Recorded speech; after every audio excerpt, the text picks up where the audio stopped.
ఇప్పట్లో తెల్ల జుట్టు చిన్న వయసులోనే వస్తోంది. నిజానికి తెల్ల జుట్టు మొదలైన కొత్తలో అక్కడక్కడా తెల్ల వెంట్రుకలు కనిపిస్తాయి. వీటిని చూసిన తరువాత చాలామంది చేసే మొదటి పని వాటిని లాగి పారేయడం. ఒకటో రెండో అంతే కదా, అవి కనిపిస్తే ఏం బాగుంటుందనే కారణంతో ఇలా లాగేస్తారు. అయితే ఓ తెల్ల వెంట్రుకను పీకేస్తే దాని స్థానంలో మరిన్ని తెల్ల వెంట్రుకలు వస్తాయని అపోహపడుతుంటారు. అందులో నిజం లేదు.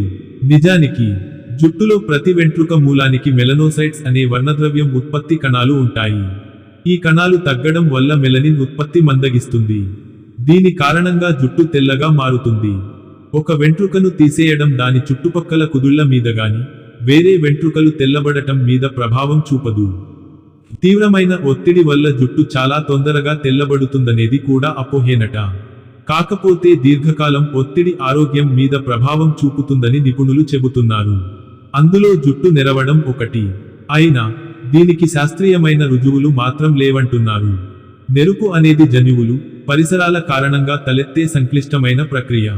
వీటి తర్వాతే ఒత్తిడి పాత్ర వస్తుంది. వెంట్రుకలను లాగడం వల్ల వెంట్రుకలు ఊడిరావడం, వెంట్రుకలు విరిగిపోవడం జరుగుతుందని నిపుణులు చెబుతున్నారు.